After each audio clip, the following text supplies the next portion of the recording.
जय महाराष्ट्र. मी रुजुता लुकतुके. राजमंत्र या आमच्या कार्यक्रमात तुमचं खूप खूप स्वागत. राजमंत्र हा असा कार्यक्रम आहे ज्यामध्ये आपण सामाजिक आणि राजकीय खास करून ज्या घडामोडी घडत असतात त्याविषयीची भविष्यवाणी करत असतो. अशी भविष्यवाणी जी 100% आतापर्यंत खरी आलेली आहे आणि यापुढेही होत राहणार असा आमचा विश्वास आहे. पंडित राजकुमार शर्मा आपल्याबरोबर आहेत. आजही अशीच नवीन भविष्यवाणी वर्तवण्यासाठी पुढच्या आठवड्यात काय घडामोडी घडणार आहेत त्याचा अर्थ ते आपल्याला समजून सांगणार आहेत या आपल्या कार्यक्रमातनं. पंडित जी, चलो पहले बात करते हैं क्योंकि आजकल जब संसद शुरू होती है तो यही क्या कामकाज होता है उसके ऊपर कोई ध्यान नहीं देता. ये बातें चलती रहती है कि मोदी जी आज क्या कहेंगे उसको राहुल जी क्या जवाब देंगे, राहुल गांधी क्या कहेंगे उसके ऊपर मोदी जी क्या जवाब देंगे. ऐसी ही कुछ शुरुआत इस बार संसद की हुई है. तो आगे चल के आपको क्या दिखता है, क्या दौर ये संसद का अधिवेशन है जो लेगा? देखिए, दो चीज़ें यहाँ पे समझ लेनी बहुत ज़रूरी है कि हमारा देश 15 अगस्त 1947 को आज़ाद हुआ. और जब हम देश की कुंडली का अध्ययन करते हैं और देश के सबसे बड़े नेता श्री नरेंद्र मोदी की कुंडली का अध्ययन करते हैं और उसके बाद विरोध में बैठे हुए सोनिया गांधी और राहुल गांधी की कुंडली का अध्ययन करते हैं, तो रुजुता जी आपको जानकर आश्चर्य होगा कि ज्योतिष अगर किसी को समझता है तो वो अपने आप एक्सप्लेन करता है. राहुल गांधी की कुंडली का अध्ययन करते हुए राहुल गांधी की धनु राशि है और नरेंद्र मोदी की वृश्चिक राशि है. और नरेंद्र मोदी और राहुल गांधी की दोनों की जब हम कुंडली का अध्ययन करते हैं तो नरेंद्र मोदी जी के ऊपर चल रही है इस वक्त सूर्य की महादशा और राहुल गांधी जी के ऊपर चल रही है मंगल की महादशा. और कहीं ना कहीं एक बात तय है कि इन दोनों दिग्गज नेताओं को इस बात में कहीं भी कॉम्प्रोमाइज करने की युति कुंडली में नहीं बनती है. कहीं भी इनके ग्रह जो है वो आपस में कंपैटिबिलिटी में नहीं बैठते हैं. इसलिए ये सदन का मामला जो है वो कांग्रेस वर्सेस भारतीय जनता पार्टी कम हो गया है, नरेंद्र मोदी वर्सेस राहुल गांधी ज्यादा हो गया है. और इस वक्त भी अगर आपने देखा कि राहुल गांधी ने मोदी जी के ऊपर ऐसी टिप्पणियां कसी और उसके बाद में मोदी जी ने पुराने इतिहास से नेहरू और इंदिरा गांधी की निकाल कर सदन में उन्होंने क्या कहा उसके ऊपर राहुल गांधी जी को घेरा. मैं तो यहाँ पर और ये चलता रहेगा घेरा घेरी 20/10/2016 तक ये घेरा घेरी चलती रहेगी, क्योंकि जब तक मोदी जी की सूर्य की महादशा खत्म नहीं होती उसके बाद इनकी चंद्रमा की महादशा शुरू होती है. राहुल गांधी की मंगल की महादशा खत्म हो जाएगी जनवरी 2017 में. मित्रों, एक बात ध्यान से सुन लीजिए, मैं यहाँ पर अपने राजमंत्र के मंच पर ये बार बार कहते आया हूं कि राहुल गांधी दिन ब दिन प्रबल होंगे, राहुल गांधी की भाषा बदलेगी, बॉडी लैंग्वेज बदलेगी, राहुल गांधी का जन संपर्क बदलेगा, राहुल गांधी का ऑफिस बदलेगा और राहुल गांधी एक बड़े दिग्गज नेता के रूप में उभरेंगे. लोगों का हमेशा मुझे पूछना होता है जब मैं बाहर जाता हूं कि आप राहुल गांधी की बहुत तारीफ करते हैं, तो मैं उनको कहता हूं कि मैं मोदी जी की भी बहुत तारीफ करता हूं, क्योंकि वो भी देश के लिए जीने मरने तक आते हैं. और राहुल गांधी की कुंडली का जब हम अध्ययन करते हैं तो देश के अगले प्रधानमंत्री हो सकते हैं, इस बात में कोई दो राय नहीं. क्योंकि राहु की महादशा में हमारे देश के 80% प्रधानमंत्रियों ने शपथ ली है. इस देश में दो ऐसे नेता हैं जिनकी कुंडलियों को मैं अच्छी तरह से खंगालता हूं. एक है नीतीश कुमार, जिसकी भविष्यवाणी हमने की थी कि बिहार में इतनी सीटों से वो मुख्यमंत्री बनेंगे, और एक राहुल गांधी. दोनों की राहु की महादशा चल रही है. कहीं भी ये दोनों दिग्गज नेता दिल्ली के ताज पर बैठते हुए आप देख सकते हैं आगे आने वाले दिनों में. मगर यहां पर विवाद संसद का है, राष्ट्रहित का है, मेरे हिंदुस्तान का है. इसलिए मैं राहुल जी से भी और नरेंद्र मोदी जी से भी करबद्ध प्रार्थना करता हूं कि किसी भी तरह राष्ट्र के हित के लिए जो जीएसटी बिल पास होना है, जो लोकायुक्त के कुछ किस्से रहते हैं, या किसी भी तरह का देश के हित के लिए जो काम हो रहा है, उसमें एक दूसरे के साथ बैठकर समावेश करके भाइयों की तरह काम आगे बढ़ाएं. जैसे मोदी जी ने उस दिन कहा कि इंदिरा जी ये कहती थी, नेहरू जी ये कहते थे, तो राहुल जी ने जो कहा वो भी गलत नहीं है, क्योंकि बीजेपी भी राहुल जी को घेरने में कोई कसर नहीं छोड़ती है। इसलिए ये संघर्ष जो है वो चलता रहेगा, और इस संघर्ष में पिसता कौन है? मैं और आप। संसद के खर्चे में सबसे बड़ा हिस्सा किसका है? आपका और मेरा, जो हम सोचने वाली बात है। ये जो हम टैक्स देते हैं। इसलिए मुझे लगता है अन्ना के जैसा कोई एक व्यक्ति वापस उठेगा जो इस देश के लिए झंडा खड़ा करेगा, नॉट लाइक अरविंद केजरीवाल। इसलिए कोई ना कोई आम व्यक्ति वापस उठकर इस देश के लिए, अब इस देश के हित के लिए खड़ा होने की ज़रूरत है, क्योंकि ये जो आपसी एक दूसरे के ऊपर छींटा काटी चल रही है, ये देश के हित के लिए नहीं है, ये राष्ट्र की गरिमा को गौरवान्वित नहीं करती है, ये कहीं ना कहीं हमारे राष्ट्र के लिए हानि का कारक बनती है। मगर डेफिनेटली नरेंद्र मोदी ने कोयले के नीलामी में बहुत पैसा देश के लिए दिया, विदेशों से आज धन आ रहा है, हर तरह से वो कोशिश कर रहे हैं, मगर ये आपसी तू मैं जो है इसको कम करके आगे बढ़ना चाहिए, और वो 26/10/2016 के बाद हो सकती है। पंडित जी, दोनों में जो संघर्ष के मुद्दे हैं उनमें से एक मुद्दा है, वो है कन्हैया कुमार का, क्योंकि हाल ही में कन्हैया कुमार, अब तो वो जेल से भी बाहर आया है। इसी बारे में एक कहूँगी आपसे की मागच्याच आठवड्यात आपल्याच कार्यक्रमात अशी भविष्यवाणी पंडितजींनी केली होती की कन्हैया कुमार यांना जामीन मिळेल आणि तुरुंगातनं तो बाहेर येऊ शकेल, अशी भविष्यवाणी वर्तवली होती। एकदा थोडक्यात बघूया नेमकं पंडितजी मागच्या शनिवारी काय म्हणाले होते, आणि त्यानंतर आपण कन्हैया कुमारवर पुन्हा बोलणार आहोत। This is a internationally known religious platform, हम शांति के दूत हैं। इस तरह की जो भी घटनाएं हुई हैं इस वक्त, एस्ट्रोलॉजिकल कैलकुलेशन देखिए, इस वक्त मंगल की राशि वृश्चिक में मंगल स्वतः बैठा हुआ है, साथ में दैत्य और शनिदेव बैठे हुए हैं, जिनको कुछ लोग भगवान कहते हैं, शनिदेव बैठे हुए हैं। मंगल और शनि जब भी इकट्ठे हुए हैं तो उस देश के लिए या विश्व भर के लिए कोई ना कोई ऐसी मुसीबतें सामने आई हैं।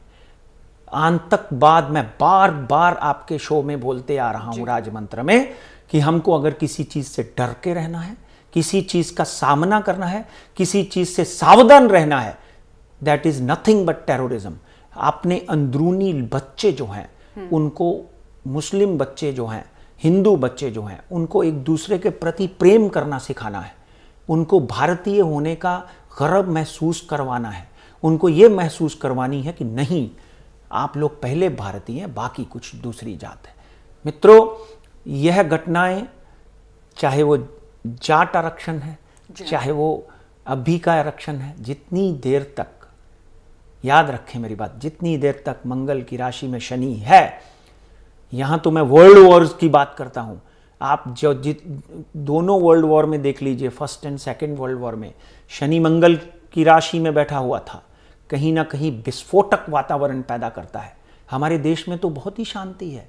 ये छोटी मोटी छुटपुट घटनाएं जो हैं, नरेंद्र मोदी एक योद्धा की तरह इसको संभाल लेंगे, और आप देखेंगे कि उन लोगों का मुंह काला होगा जो देश के प्रति इस तरह की भावना रखते हैं।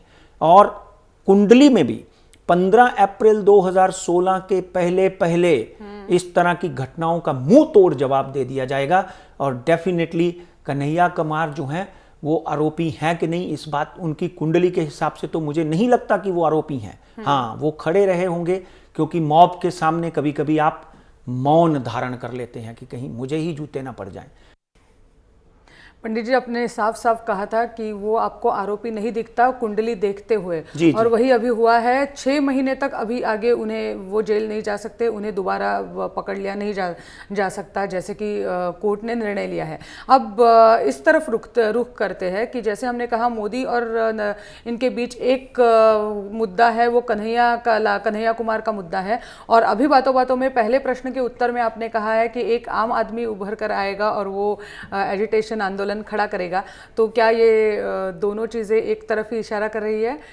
कन्हैया कुमार की आगे चल के फ्यूचर आपको क्या लगता है? देखिए, दो बच्चे हैं यहाँ पर जो देश में आगे आने की कोशिश कर रहे हैं, वो कन्हैया कुमार और एक हार्दिक पटेल है। कन्हैया कुमार की कुंडली का जब हम अध्ययन करते हैं, तुम बेटा बाहर तो आ गए हो और तुमने बहुत बढ़िया भाषण भी किया बाहर आने के बाद JNU यूनिवर्सिटी में, मुझे लगता है उनको शांति से पेशेंटली आगे बढ़ना चाहिए। इतनी जल्दी नहीं है जो कुछ किया गया है, क्योंकि गुरु के साथ राहु चल रहा है, चांडाल योग आपकी कुंडली में बना हुआ है। हो ना कहीं आप राजनीतिक के बहुत बड़े शिकार बन जाएं, जैसे हार्दिक पटेल बने हुए हैं। मगर डेफिनेटली आपकी कुंडली में हीरो बना लिखा है, आज आप हीरो बन चुके हो। मगर कभी कभी सफलता पचाने के लिए आदमी के पास डाइजेशन सिस्टम बहुत कम होता है। गुरु और राहु की महादशा चल रही है, किसी पॉलिटिकल प्लेटफॉर्म पे आप मत जाइए। अगले 6 महीने आपके लिए अच्छे नहीं हैं। आप हीरोपंथी बंद करें, आपको कहीं ना कहीं इस हीरोपंथी का खामियाजा ना भुगतना पड़े। आप पुलिस वाले की गलतियां, पुलिस वाले की खामियां अपने भाषण में गिना रहे हो। It is not good. I will suggest you to keep your patience and cool till minimum 16/10/2016, क्योंकि इसका खामियाजा कहीं आपको भुगतना पड़ा तो आपके पूरे परिवार को उसका असर होगा।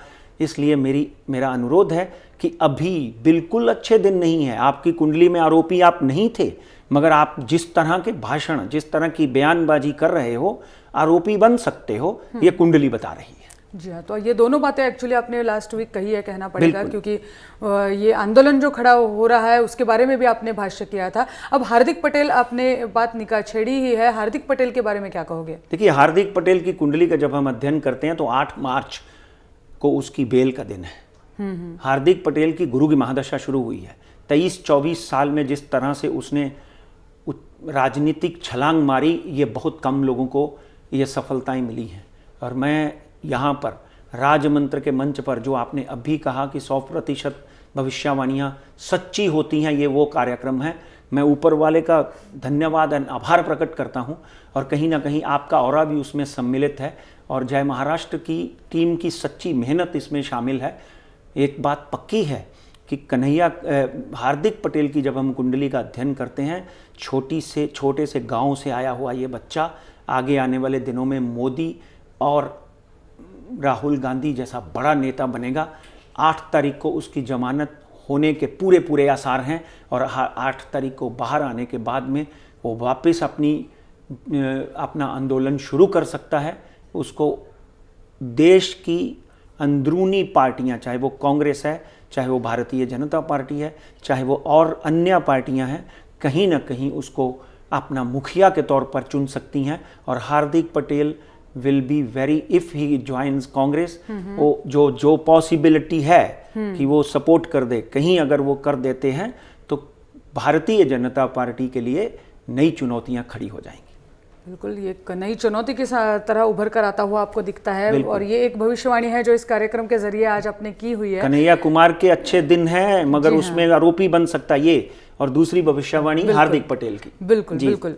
और आगे आपसे जो पूछना है, विजय माल्या के बारे में पूछना है, क्योंकि हाल ही में उनका एक स्टेटमेंट, जिसकी वजह से हम आपको ये सवाल पूछ रहे हैं, और स्टेट बैंक ने जो रुख अपनाया है, उनके सख्त रुख अपनाया उनके खिलाफ, तो विजय माल्या क्या जेल जाते दिख सकते हैं? सीधा सवाल पूछ रही हूँ आपको। बिल्कुल, आपने बहुत सुंदर सवाल किया है, क्योंकि विजय माल्या की कुंडली का जब हम अध्ययन करते हैं तो 2 साल पहले एक अन्य चैनल के ऊपर मैं ये प्रेडिक्ट कर चुका हूँ, जो YouTube पे ऑलरेडी अवेलेबल है, और आज यहाँ पर भी मैं 6 महीने पहले ये प्रेडिक्ट कर चुका हूँ कि 26 फरवरी 2016 के बाद विजय माल्या की कुंडली में कारावास और जेल यात्रा के सुंदर योग बने हुए हैं। उनको किसी भी तरह की होशियारी नहीं करनी चाहिए। देश में अगर किसी तरह का धन का कोई भी लेन देन है, चाहे वो EU का है, इकोनॉमिक्स डिफेंस की प्रॉब्लम्स हैं, और अगर किसी बैंक का है, अगर देश का धन उन्होंने देना है तो उन्होंने दे देना चाहिए। नहीं तो सुब्रतो राय सहारा की तरह मुझे ये साफ साफ नज़र आता है कि 2 जुलाई 2016 से पहले आप हो सकता है विजय, क्योंकि ये दोनों की कुंडलियां आप देखिए, सुब्रतो राय सहारा की एक सुंदर पर्सनैलिटी, IPL, फैशन, हर तरह का एक ही तरह कहा जाता है, सहारा श्री, और कहीं ना कहीं विजय माल्या जो है लड़कियों की फौज जिनके पीछे रहती है, और बिल्कुल सुब्रतो राय साहब के साथ में भी इसी तरह, और फिल्में फैशन वर्ल्ड, तो ये सब चीज़ें मिली जुली है। मैं कई बार इनको बोल चुका हूँ, इनकी कुंडली में कारावास के पूरे पूरे योग बने हुए हैं, और अगर इनको कोई बचा सकता है तो एक कष्ट निवारण पूजा, और देश का अगर धन इन्होंने कहीं भी दुरुपयोग किया है तो उसको वापस कर देना चाहिए। और पंडित जी, महाराष्ट्र से बाहर भी हमारे काफी दर्शक हैं जो हमारा शो रोज देखते हैं, हर मैं शनिवार बहुत को खुश हूँ। देखते हो। हाँ, बिल्कुल सही है। आप यकीन नहीं करेंगे, आज मेरे पास में फिलाडेल्फिया से एक व्यक्ति आया, फिलाडेल्फिया से डॉक्टर आए, एक डॉक्टर पद्मनाभम आए। वो बोले कि मैं जय महाराष्ट्र अमेरिका में देखता हूँ और राजमंत्र मेरा सबसे आवड़ता मेरा शो है, तो डेफिनेटली हाँ, तो लोग देखते हैं बाहर भी। बिल्कुल, तो इसका मतलब है हमारे आपके जो विचार, आपकी जो भविष्यवाणी और पूजा के बारे में जो आपने विजय माल्या जी को कहा है वो भी उन तक जरूर पहुंचेगा, हमारे दर्शकों के माध्यम से भी पहुंच सकता है। बिल्कुल सही है। बिल्कुल। लेकिन जबकि हम ये सब बातें कर रहे हैं, फिलहाल महाराष्ट्र की जनता जो है दो चीज़ों के बारे में सोच रही है। एक, क्योंकि अधिवेशन महाराष्ट्र में शुरू होने वाला है, लेकिन उससे पहले जो बिन बुलाई बरसात हमें मार्च महीने में देखने को मिली है महाराष्ट्र में, एक तो शायद हमारी पानी की समस्या हल हो सकती है, लेकिन दूसरी ओर किसान हैं, उन्हें अब उनके रबी के फसल से भी हाथ धोना पड़ रहा है। सूर्य, बुध, केतु और चंद्रमा अभी कुछ दिन मतलब कुंभ में जाएगा। 5 ग्रहों का समावेश कुंभ राशि में बना हुआ है, जिसमें बिन मौसम की बरसात, और सूर्य जो है वो रक्त संचार के साथ में संबंध रखता है। हमारे शरीर में जो रक्त है, अगर सूर्य ना उगे, जितनी स्कैंडिनेवियन कंट्रीज़ हैं जैसे फिनलैंड है या डेनमार्क है, वहाँ पे सूर्य नहीं 2-2 महीने सूर्य नहीं होता है, तो वहाँ पे लोगों को स्किन डिजीज़ेज होती हैं। तो ये जो सूर्य शनि की राशि में बैठा हुआ है, ये एपिडेमिक, जैसे आपने सुना है डेंगू, चिकनगुनिया, मलेरिया, ऐसी बीमारियों को उत्पन्न करता है। तो ये जो बरसात हुई है, ये नॉर्थ के लिए तो सही है, क्योंकि नॉर्थ में गेहूं की फसल को बरसात चाहिए, और ये बरसात के दिन ये 3-4 हफ्ते बरसात होती भी है। मगर यहाँ पर जो बरसात हुई है, ये किसान भाइयों के लिए तो खतरा है ही है, क्योंकि उनकी फसल जो बन रही थी वो भी खराब हो गई है, कम से कम 50% अच्छी नहीं है। पानी की समस्या हल होने की तो बात छोड़ दो, क्योंकि इतनी 6 घंटे की बरसात से कुछ होता नहीं है, और इससे बीमारियां बढ़ेंगी। हमारे जो आरोग्य मंत्री हैं, उनको पूरी तरह से सतर्क रहना चाहिए कि यहाँ भी ये बरसात हुई है, वहाँ पे उनके अधिकारी जो हैं जाकर डेंगू मच्छर के उत्पादन को ख़त्म कर दें, वहाँ पे पानी ना खड़ा हो। और हमारे चैनल के माध्यम से भी आपसे अनुरोध है कि कहीं भी अगर आप पानी खड़ा है तो उसको इमीडिएटली निकाल दिया जाए। अननेसेसरली पानी कहीं भी ना रखें, उसमें मच्छर जो है डेंगू का पैदा होगा, और भी कई बीमारियाँ पैदा करता है, जैसे बुखार होना, वायरल होना, मौसमी बुखार होना, और ये चीज़ें जो हैं आगे अगले 1.5 से 2 महीने और चलेंगी।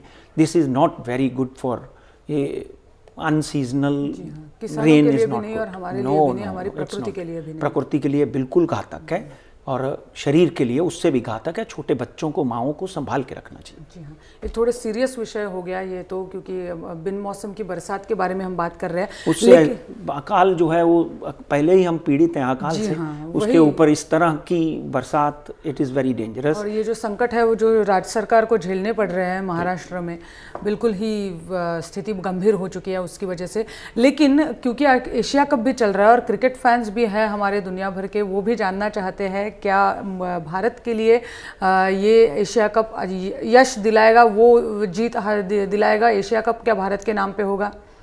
पिछली बार हमने प्रेडिक्ट किया था पाकिस्तान के against, and I was little surprise कि हमारी विकेट्स जो हैं वो जल्दी जल्दी गिर रही थी। तो थोड़ा, क्योंकि क्रिकेट की भविष्यवाणियां मैंने बहुत कम करनी। कारण क्या है कि जब से IPL में इस तरह की धांधली देखी, या इंटरनेशनल क्रिकेट में इस तरह के फ्रॉड देखे, लोगों खिलाड़ियों को बिकते हुए देखा, मालिकों को खिलाड़ियों को बेचते हुए देखा, तो वो बहुत बुरा लगा।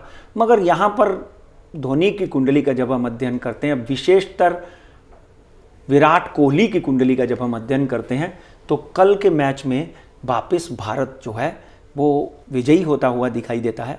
और हो सकता है विराट कोहली या रहाणे, कल रहाणे चलेंगे, Ajinkya Rahane man of the match चुने जाएंगे। क्या बात है, मुंबई कर है वो, तो मैं तो सुन के बहुत खुश हो गई। और ये सुन के भी कि भारतीय टीम आपको जीतती हुई दिख रही है एशिया में। आनंदा जी बहुत सारी, जी हाँ, बहुत सारी शुभकामनाएं और बधाई टीम के लिए पहले से ही। बिल्कुल बिल्कुल, अभिनंदन सबको। और ऐसे ही आप जीत कर आओ, देश का नाम रोशन करो। God bless you. T20 world cup भी आगे आने वाला है, उसके लिए भी बिल्कुल शुभेच्छा। टीम की तैयारी अच्छी से हो जाएगी। डेफिनेटली जब आप जीत के आते हैं तो फिर T20 के लिए भी आपका हौसला बुलंद होगा। बिल्कुल बिल्कुल। पंडित जी, सेंसेक्स के बारे में, इसके आगे आज इतने सारे टॉपिक्स की हमने बात की है, मुझे तो लग रहा है एक टॉपिक से दूसरे टॉपिक हम एकदम फटाफट उछाल। बहुत बढ़िया है, बहुत अच्छा है ना। ये तो लोगों को भी अच्छा लगता है कि so many topics and so many predictions have come। लोग नोट करके रखते हैं। आप यकीन करेंगे, हमारे एक दर्शक हैं, उनका नाम है हरीश ओझा। वो पिछले 20 सालों से मेरी जो भविष्यवाणियां हैं एक किताब लिख रहे हैं। अच्छा। हाँ, और 20-25 ऐसे दर्शक हैं जो शरद है वो की को क्या क्या भविष्यवाणियां हुई हैं, और राजमंत्र के शो को बहुत गंभीरता से कॉपी पेन लेकर देखते हैं। और एक बारे में सब जानने के लिए उत्सुक रहता है हमेशा, हर हफ्ते के लिए, वो होता है सेंसेक्स के बारे में। बिल्कुल। लेकिन क्यों आगे आने वाले हफ्ते के बारे में हम बात करें उससे पहले मुझे दर्शकों को सुनाना है, पिछले शनिवार को पंडित जी ने सेंसेक्स के बारे में, मार्केट के बारे में क्या कहा था। आकर्षित किया है वो है JNU का मुद्दा। मगर बजट अपनी जगह पे है, अर्थशास्त्र अपनी जगह पे है, देश की आर्थिक उन्नति अपनी जगह पे है। सुरेश प्रभु ने जिस तरह का बजट दिया है, उस बजट से, उस रिफॉर्म से भारतीय रेल का एक नया चेहरा सामने आता है। इसलिए वो बधाई के पात्र हैं, नरेंद्र मोदी बधाई के पात्र हैं। और जो अगले कुछ दिनों में जेटली जी जो बजट देंगे, वो भी डेफिनेटली एक नया चेहरा बन के आपके सामने उभरेगा। मैंने पहले ही बोल चुका हूं कि it is going to be a market friendly budget. Market में लोग निवेश करेंगे, मार्केट में लोगों को टैक्स बेनिफिट्स मिलेंगे, मगर सर्विस टैक्स या वैट की जो मुद्रा है वो बढ़ाई जा सकती है, ऐशो इशरत के सामानों के ऊपर बढ़ सकती हैं। इसलिए बजट जो है वो डेफिनेटली देश की उन्नति के लिए होगा। जेटली साहब की पूरी टीम ने बहुत ही मेहनत करके इस बजट को आगे लाया है। और कुंडली का अध्ययन करें तो मैं तो पहले बोल चुका हूं कि मनमोहन सिंह ने लिबरलाइजेशन लाकर हमारे देश को एक नया दरवाज़ा दिखाया। इसलिए सबसे पहले मैं तो मनमोहन सिंह को इस अर्थ का पितामह मानता हूं। पितामह है वो, वहाँ से शुरू हुआ है ये सफ़र। और सरकार मोदी जी की हो, सरकार सोनिया गांधी की हो, देश अपने काल सर्प योग से बाहर आ चुका है। और उस बात में कोई दो राय नहीं कि अगले 10 से 15 सालों में हम अब एक डेवलप्ड कंट्री के पहले 5 देशों में आ जाएंगे। ये आपले हे मागच्या आठवड्यातलं हे प्रेडिक्शन होतं, त्यानंतर बजट झालं आहे। और पंडित जी आपने जो कहा है वो बजट में हमें देखने को भी मिला है। और सेंसेक्स ने आने वाले अगले 4 दिनों में ऐसी कोई उछाल लगाई है सेंसेक्स में, निफ्टी में 7500 छू गया है निफ्टी अब दोबारा से। तो अब यही बस जानना चाहेंगे ये जो हमने बाइट दिखाई, ये पिछले से पिछले बारी, हाँ। पिछले सैटरडे की बाइट में मैंने बहुत क्लियरली बोला है कि 23,000 से नीचे जाता हुआ नहीं दिखाता, 24,400 के ऊपर जाएगा। यहाँ पर कम से कम 100 से 150 जो अर्थशास्त्री हैं, एनालिस्ट हैं, वो इस बात से हैरान हैं कि 3 दिनों में, 4 दिनों में आपकी प्रेडिक्शन 1500 पॉइंट मार्केट बढ़ेगी, ये इम्पॉसिबल दिखाई देता है। और वो बड़ी लोगों के नाम भी मैंने आपको दिए हुए हैं।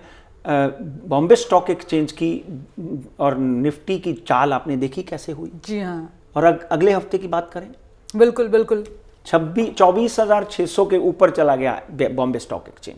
और अब अगर हम बात करते हैं, I am still bullish on my market. Bombay stock exchange easily 25,000 का आंकड़ा पार कर सकता है। निफ्टी की बात करें तो निफ्टी 7,625 के ऊपर जा सकती है, मगर बीच बीच में वॉलेटिलिटी जारी रहेगी। मगर इस बात में कोई दो राय नहीं कि अगर अगले हफ्ते हम वापस 25,300 का आंकड़ा भी देख लें, मार्केट में FIIs की दखल बढ़ेगी। निफ्टी में भी आप देखेंगे एक लंबा उछाल आया और आगे 100-150 पॉइंट का और उछाल आता हुआ दिखाई देता है। जी। पंडित जी आज क्योंकि हमारा वक्त खत्म हुआ है, हमें रुकना पड़ेगा आज यहाँ पे, लेकिन गोल्ड के लिए भी लोगों ने बधाइयां जी दी हाँ हैं। जी हाँ, वो गोल्ड और 30,000 छू गया है। 30,000 और सिल्वर भी हमारी प्रिडिक्शन के मुताबिक चला है। बिल्कुल Anyway, बिल्कुल। हाँ, और हम तो यही चाहेंगे आगे भी हम आपकी भविष्यवाणी सही उतरे और हम उन्हें फॉलो करें। तो बहुत बहुत शुक्रिया, आज आप हमारे कार्यक्रम में शामिल हुए और जो आज 2 भविष्यवाणी आपने करी है उसके बारे में भी हम बात करेंगे आने वाले कुछ दिनों में। आज वेळेअभावी या कार्यक्रमात आपण इथेच थांबतोय, पण तुम्ही पाहत राहा जय महाराष्ट्र, थेट अचूक बिनधास्त।